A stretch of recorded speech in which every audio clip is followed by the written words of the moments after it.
How is it going, everybody? Today, I'm very excited to announce my guest. He's a two-time All-MAC selection, a corner from Ball State, and a 2021 NFL Draft prospect. Antonio Phillips, how we doing today, brother? How you doing? I appreciate you for having me on. Yes, sir. Yes, sir. I'm doing well. So, first and foremost, tell us a little bit about your hometown and what makes it so unique. Yeah, St. Louis, Missouri. I would say what makes it so unique is the way people are, brought up and kind of, in the city. It's kind of, a rough place and stuff. And, most people do not make it out. So I would say, that's kind of what's unique about us. It's a very tough and rough environment, I would say. Yeah, for sure. So you were a two-star recruit coming out of high school. What was your recruiting process like, and why did you choose to take your talents to Ball State?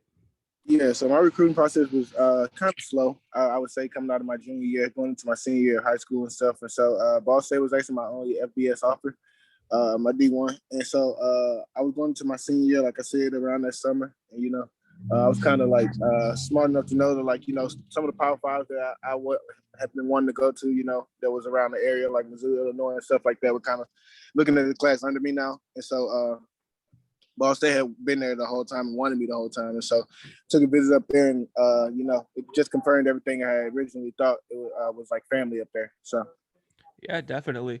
So you got to see action right away as a freshman, which a lot of people don't get to do. So you got to do that. You had that going for you. Kind of, what was it like stepping in and playing right away, and how difficult of a transition was it from high school to college level? it was definitely a transition. I would say the biggest thing I struggled with transitioning was, the speed and size of the game. Everyone was bigger, faster, stronger, and stuff like that. But and then the IQ of the game, we started adding more and more to the defenses and stuff. I had to, know what other people did and stuff like that. So I would say it was a transition, but I would say I caught on well at the same time.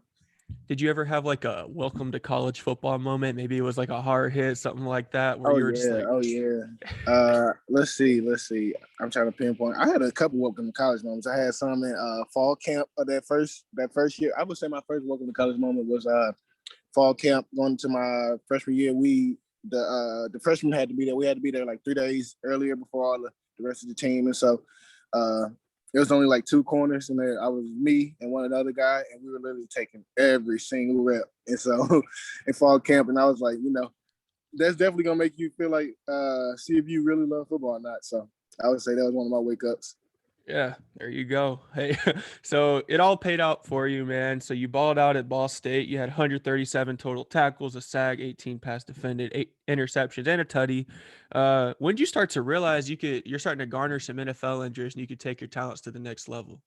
I would say I really started to realize that, my people and peers around me have kind of, always seen potential, but I would say I started to realize, I really can take this somewhere.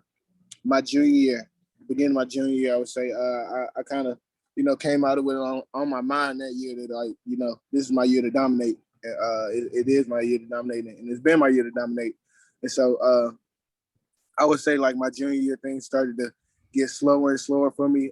I started to, uh, feel like I was dominating, and things just started to get easier and easier. I'm starting to look at the scouting report each week, and going off of what I get from that. And like I said, it was just my year to dominate. So I would feel like my junior year I started to really take strides in that direction, transition to the next level. Yeah. So what's it like, kind of like you're playing a game, you're getting ready for a game, and maybe rumors are going around, mumbling going around that there's like coaches and GMs and scouts there for you. Like, what's that like? Mhm. Well, that was awesome to think about and stuff. But at the same time, I tried to, especially this year, especially this 2020 year, I tried to, like, and I did. I think I did a pretty good job of that, X-ing all that stuff out and just playing for my team and stuff. And because that was the number one priority for me at the time, make sure my team gets to win and stuff. And because we had goals of a MAC championship and a bowl game, and obviously we did both of those. So, I was X-ing a lot of that stuff out. It was there in the back of my mind. So, but at the same time, I was trying to, focus on what I got to do so I can go out here with a clear mind and be detailed in everything I'm doing. For sure. Kind of what is the best attribute you feel that you would be able to bring to an NFL roster? I feel like I tackle well in space, open space. I feel like in one-on-one, I get the ball carried down. Yeah, and then I feel like I have really good ball skills. When the ball's in the air, I turn to receiver and go get it. Yes, sir. So you are considered to be, for whatever reason, I don't understand it because I look at your film and I'm like, this dude's a top 5 corner in the draft. But for some reason, you're considered to be one of the most slept on prospects in the entire draft. Why do you think that is? And is that just going to add a chip onto your shoulder when it's all said and done? Well, I've had a chip on my shoulder since high school. I feel like I've always kind of got the back end of things, as far as that. But it has a chip, but it don't at the same. I mean, it don't. I don't take too much in consideration of it. Kind of like it, I would say. I would think, I guess I'm being slipped on and stuff like that, just because my conference and stuff that I played in, and I would say stuff like that. But like I was telling people the other day, if you look at any of my film, some of my best games are the biggest games we have, some of the power fives and stuff like that. And honestly, some of my worst games are, in conference play games and stuff like that. So I would say that's probably the reason. Yeah. I mean, and I turned the film on. I'm like, damn, like this dude's easily a top 5 corner in my eyes. So, I mean, I think you're gonna get in the right system, bro, and everything's gonna pan out just fine. It don't even matter where you're picked, and that's been Yeah, proven time and time again, bro. me too. So, which NFL players do you maybe kind of take bits and pieces from to try to model your play style after?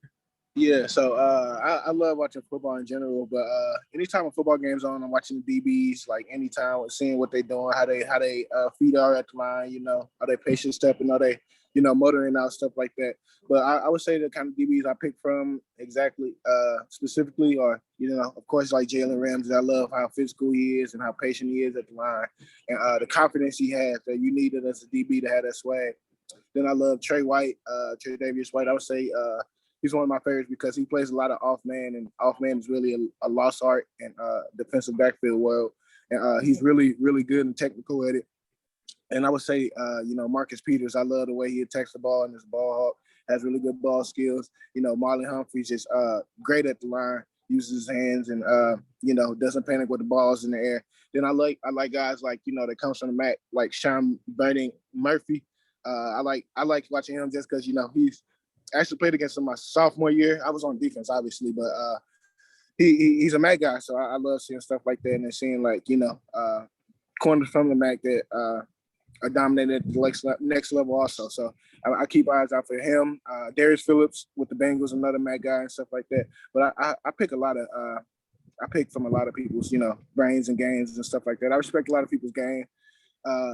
Growing up, I had a favorite team, but not so much more anymore as I'm getting closer and stuff. I just respect a lot of people's games. Yeah, that's what's up. So, do you prefer man or zone coverage, and why? I would actually prefer man coverage because, is I would feel like if you man and press, you can get your hands on him easier, and you can get to the route and disrupt his timing and him and the quarterback's timing and make them get into their route faster.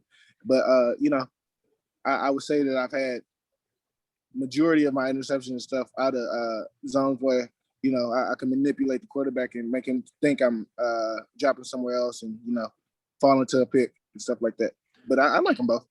Yeah, I think the biggest misconception to like the basic football fan is that, if a corner doesn't get picks, then they're worthless. You know what I mean? But there's so much Yeah, more to play in the corner yeah, position. If you could completely take a receiver out of the game by getting your hands on him, getting physical, then you're doing a better job, I might say, than getting picks. So yeah. That's probably why he's not getting too many picks because they're not looking at him too much. Yeah. right, exactly. They're locking them down, straight clamps over there. So, Mm-hmm. if you had to describe your leadership qualities in one way, maybe you're a vocal leader, maybe you're a silent, but like you kind of know what to say to people. How would you describe yours? How would you describe your leadership qualities? I would definitely say I'm a lead by example type of guy.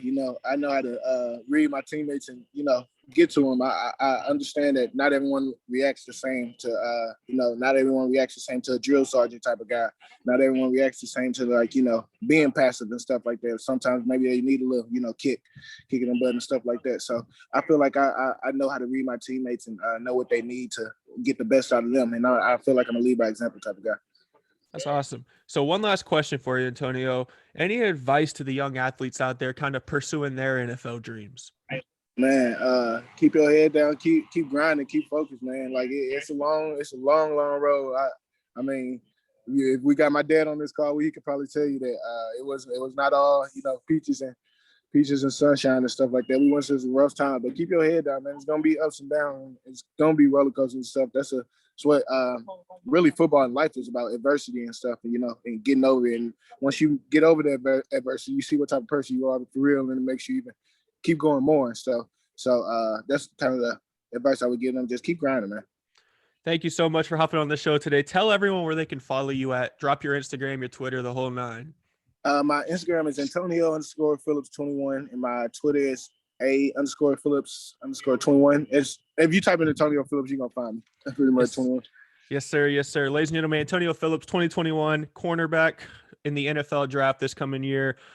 Super excited to see where you wind up, bro. Thank you so much for hopping on the show today. Man, no, thank you guys for having me. Appreciate it, dog. Yes, sir.